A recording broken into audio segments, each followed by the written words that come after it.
started, let's talk a little bit about the big headlines of the day. Obviously, Afghanistan, that situation is continuing to develop, and obviously a lot of people have different responses and reactions on how the situation should have gone. For you, though, are you fighting for Afghan refugees to come to California? Well, first of all, for every Gold Star family, for every veteran who served, I want to thank you for your service. You did exactly what this country asked of you, and you kept us safe for the last 20 years. What we have witnessed for the last month has been devastating. I never thought in my lifetime I'd see an American government make a decision to leave Americans behind. Even today, we're finding out now that we've got school kids from Sacramento being left behind. Our task and our job right now is make sure every single American gets out and make sure America keeps their promise. And when that comes to those who had helped us in Afghanistan, the movement of them to another country to be able to be filtered through before we bring them in, I think that's the work that needs to be done. Okay, so proper vetting of refugees. You need proper vetting, especially the way the Biden administration handled this, to collapse so fast. You didn't have any vetting.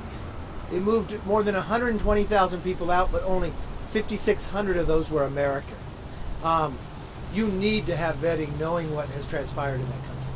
Okay, and a follow-up to that, do you know if Kern County will be part of the Afghan refugee settlement plan? Are you currently? I have not seen or been advised of that plan. I know what I've been talking to the administration about first and foremost is making sure we get every American out. That's our focus. It should be our focus right now. Okay, but should you push for any sort of involvement in that refugee program? So I will look and talk to what they have planned, but first and foremost, getting every American out. Okay. As far as the Syrian situation and the GOP's overall response to that, I'm from Montana, and so I saw Senator Steve Daines, voicing support for proper vetting of Afghan refugees. Other people are split on that, saying there are terrorists being brought over here to the United States. I guess what is your stance on this issue of bringing Afghans here? Look, I think from an aspect, we made promises to people who helped us, and we want to make sure the proper vetting gets through. The sad part about this, just not the Americans who are left behind, but those who are our interpreters. We have a story today of an interpreter that helped actually save President Biden in 2008, and he's stuck there. We have a number of people who risk their lives who will be killed if they're kept there. Those are the individuals we want to make sure get out, but we want to make sure there's vetting. They may not want to come to America, they want to be in another country, but we want to make sure we save them. And I think we're a country of immigrants. We've watched in the fall of Vietnam and others. I think people could become excellent citizens of this country. Just make sure we vet before people come in. Okay, and as House Minority Leader, you are one of the faces of the Republican Party, of the GOP. Do you think that, how does this differ from other immigrant groups seeking a better life? Does this situation here in Afghanistan involving these refugees, is this any different than other situations in the past? Look, we're a country of immigrants. All of us can trace our roots back unless you're a Native American. It's what just sets us apart from all the other nations, that you become an American. And we're more generous than any other nation. More than 1 million people become citizens every single year. Our challenge, though, is we have an administration today that has opened our borders. Now we have 1 million people who've come here illegally, that even make it more difficult for those who have earned the right, who have served in combat, who have helped our nation be safe. I think they would have a right, based upon the service and the sacrifice that they made, to be able to earn the right to be a citizen of America. Right. And as the situation develops, I'm sure that more conversations will be had within the GOP about how to maybe best move forward with this refugee settlement program. Do you think it hurts the party right now, though, to have differing views on what should be done with these refugees? No, I think what really hurts is the Democratic Party who left Americans in Afghanistan, Democrats who have left those who we promised, who served in Afghanistan. I think it really hurts the Democratic Party that wouldn't speak up. It wouldn't be a co-equal branch. And then we have an administration today that won't answer questions. We have an administration that had the capability of keeping Kabul where the Taliban wouldn't come inside, and they declined. We have an administration that got rid of Bagram. They got rid of our eyes and ears in that region to protect this nation. We have a Democrat administration that had 5,000 prisoners that Americans had put in there that now released from ISIS-K and others. We have a Democrat administration that wants to recognize the Taliban. So no, I don't think there's any problem in the Republican Party unity, because I also believe that the independents and Democrats are probably going to join with us in that. Because I even see in the White House themselves are talking about the failure of what they've done in this process. Right, and I want to go back to what you had said about you personally had heard a story of an interpreter that had helped Biden at one point. Now he's stuck still in that country. What is the Republican, what is the GOP doing personally to help these people, or what is your office doing? Can you do anything? We have helped in many ways as possible. The real difficulty is the State Department took over for the military. It was really frustrating. I talked to the Secretary of State numerous times, where we have planes sitting there, sitting in other countries, ready to get the Americans out. Planes even sitting in Afghanistan. And the Taliban would tell us that the Secretary of State would have to approve it. And the Secretary of State would tell us we had to ask the Taliban. The idea that our own allies who were in Afghanistan, from Britain, from France, from Germany, who were there because America was attacked 20 years ago, that when they asked for an extension beyond the 31st, that our own president said no.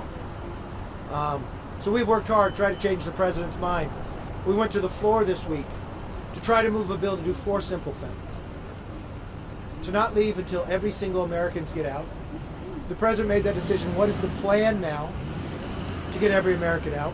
What is the accounting of the weaponry that has been left for the Taliban? Make sure no money to the Taliban, and that we do not recognize the Taliban. Unfortunately, the Democrats control the Congress and bang the gavel down without even recognizing us, allowing us to have a vote. But we will continue to fight to make sure we get the answers, that we have a plan to get all Americans out. Right, and have you personally been to Kabul before? Yes, I have. Okay, and I guess what's stopping you now from going? The Biden administration won't let us. Okay, so you... And right now, they took every American out, and the Taliban controls it. Okay, so if you were to go over there... They wouldn't allow us. Okay.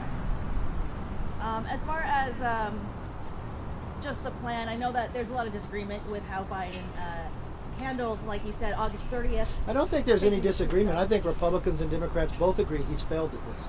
Okay. Even those who work for him, his own administration, have said that. I guess if it were up to you, what would the plan, what should it have looked like? It should have looked nothing like this. I think the conditions for anyone, as Taliban went to move the, take over the different provinces, that we used our air power. That we wouldn't leave Bagram, especially in the middle of the night before we got every American out. That we wouldn't have had the prison break free. That we wouldn't tell our allies and lie to them from the aspect that we left without even giving them notice. That we would have told the Taliban no, not to go into Kabul.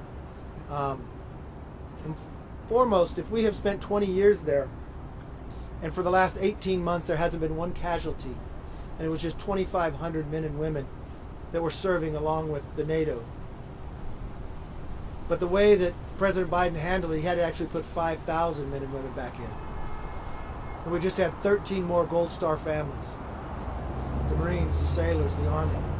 Those men and women lost their lives because of the decisions made that were so poorly executed. And the idea that we wouldn't, as the Taliban broke their conditions, that we wouldn't go back and stand up for what was right. I just have a personal question here. I know that you said that, has your office spoken with the Taliban? No. Oh, okay. I wasn't sure if there's any communication between. No, I don't recognize the Taliban.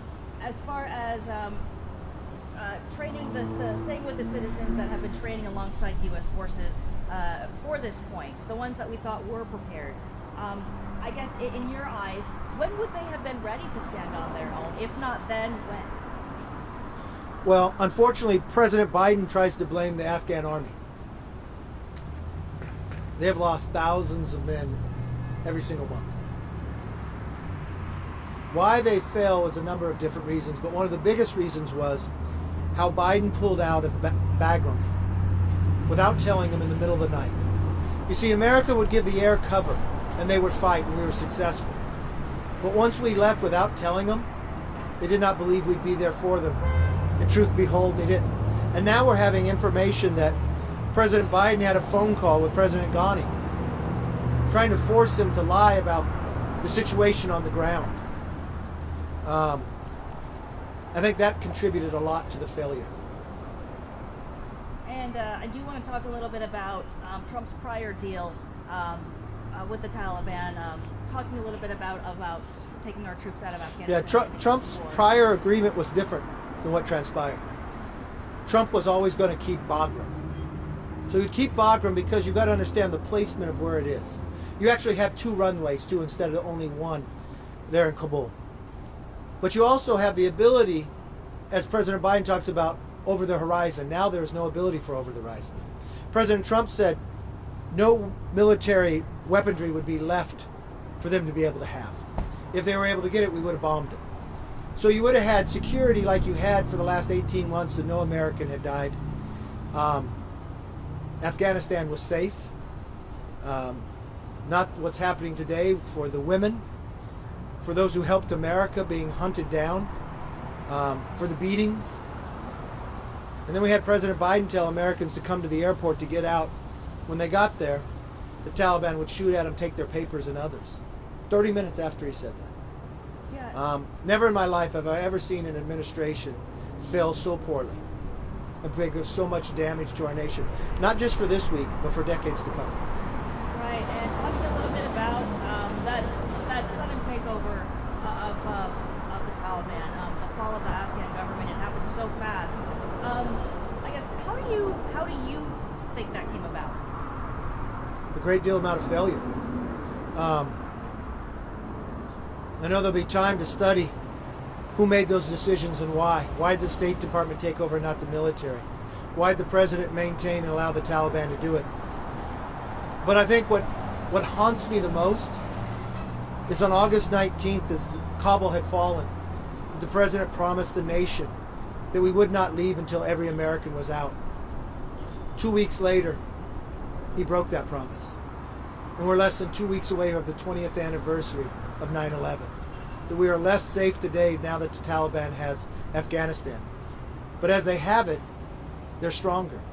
They have more Black Hawk helicopters than Australia. They have a bigger air force now than a third of the NATO nations. And we now have a nation that has an open border, where even earlier this year we've got people on the terrorist watch list. We had 5,000 prisoners from ISIS-K to Taliban and others who are now released. We've watched what they've already been able to do, a bombing of killing 13 of our own men and women. I don't understand how administration could ever leave an American behind. Right, and you did mention that you said the country was safe under the Trump administration before this takeover. We were safer under the Trump It was administration. safer, yeah. As far as, I guess, Trump's, you said it was a different deal, but with that, there came with the release of the same number, 5,000 prisoners. No. The prisoners did not get released. Bagram, Americans left. That's where the prison was. They came and broke out. So let's be very clear about this. There's a reason why we say you keep Bagram. And you make sure you have Bagram, even if you're going to leave and you're going to leave Bagram. President Trump was never leaving Bagram. He's been very clear about that. I was just with Ambassador O'Brien yesterday discussing this. President Biden left Bagram while Americans were still there. Didn't tell our allies and didn't tell the Afghans. So what happened? They lost the will to fight because they didn't have the air power. Right, but even with Trump's deal, there were troops that were pulling out of the country, and that was his role. Do you think that also was a factor in the strengthening of the Taliban? No, and the other thing you have to think about too is the Taliban fights during the summer. That's the height. They hibernate during the winter. But the Biden administration pulled out the height of Taliban. So if you wonder if you're ever going to give this Afghan administration the ability to fight, you put it at their weakest time. President Trump was always keeping Bagram. President Trump had conditions. So as the Taliban prior broke any of those conditions, the president dropped the largest bomb we've ever dropped in Afghanistan against the Taliban and the ISIS-K. To blame others is a real failure on this administration. We're getting criticized by our allies. We're getting made fun of by the Chinese and the Russians. They're telling Taiwan that we won't be there for them. This is going to do damage on a world stage for more than 2 decades. There's only one administration that carried this out. And such a failure, probably the largest military failure in American history in modern times. Okay, and so just to be sure that I heard you right, you believe that all of this is under the Biden administration. All of this developed, the Taliban takeover in those 3 days that the Afghan government fell. That was all on Biden. Well, let's just go back to the facts, okay? In the last 18 months, there wasn't one American casualty. President Trump drew it down to 2,500, and had the Taliban taken over anything. We had Bagram. We had 5,000 prisoners kept there.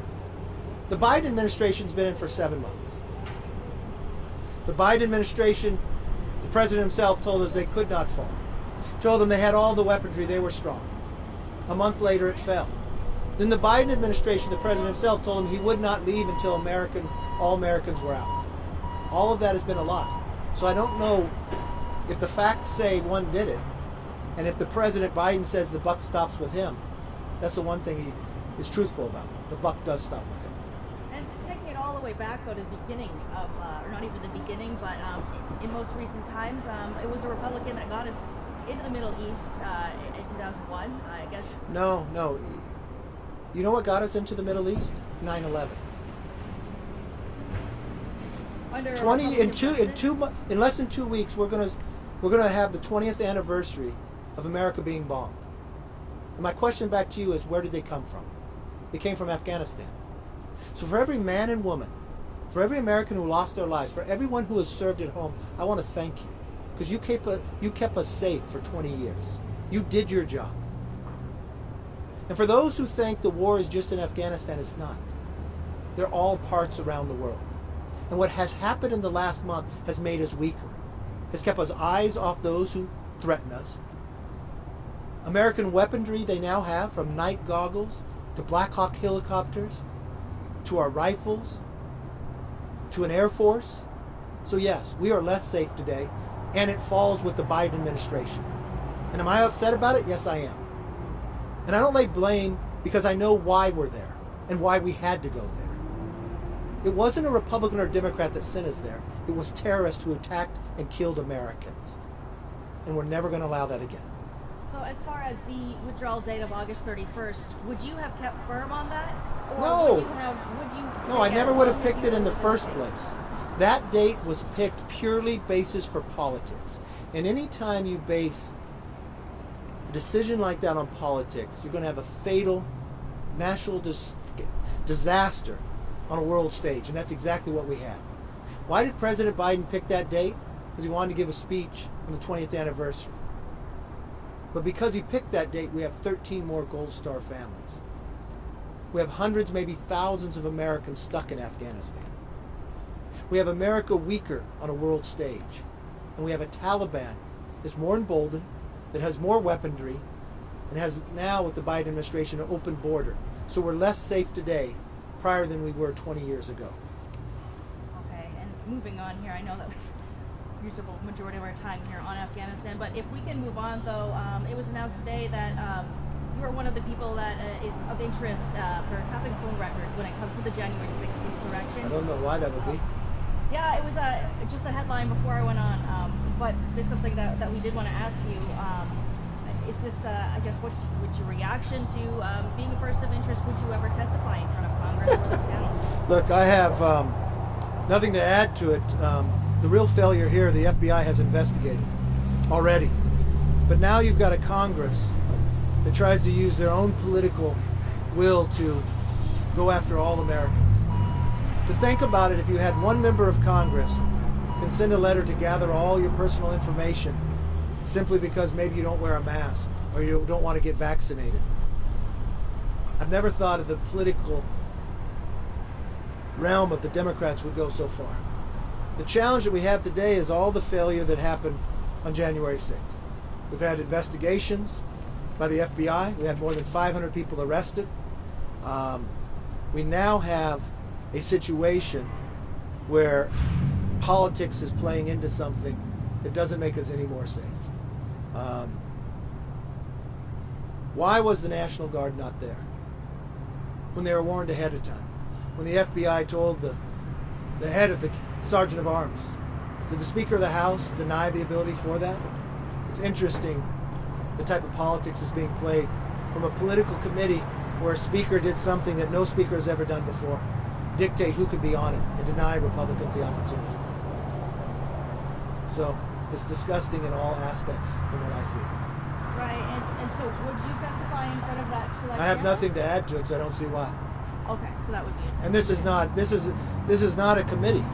This is a political committee designed by Democrats. Okay, and speaking of that committee, I know that the idea of it was supposed to be bipartisan originally. Yeah, it's not. Is that correct? I guess in this situation where we're investigating this insurrection, is this hurting us, or I mean, are your efforts, I guess, against this committee or against your dissenting opinion? Look, I'm not is it against. hurting the efforts? No, I'd like to get to the bottom. The real challenge I have is we have a lot of Inspector General reports of the failures that had happened prior to protect the Capitol. You had the head of the Democratic House administration to oversee that, hadn't shown up for work since March, the entire year. We had Republicans that offered legislation that never get taken up. We had a speaker that's told that has denied the National Guard when it's offered to him. We had the FBI warning the Capitol Police. They never told the members. The FBI is the proper place to investigate this. They have an investigation. Bloomberg writes that there's no collusion or movement.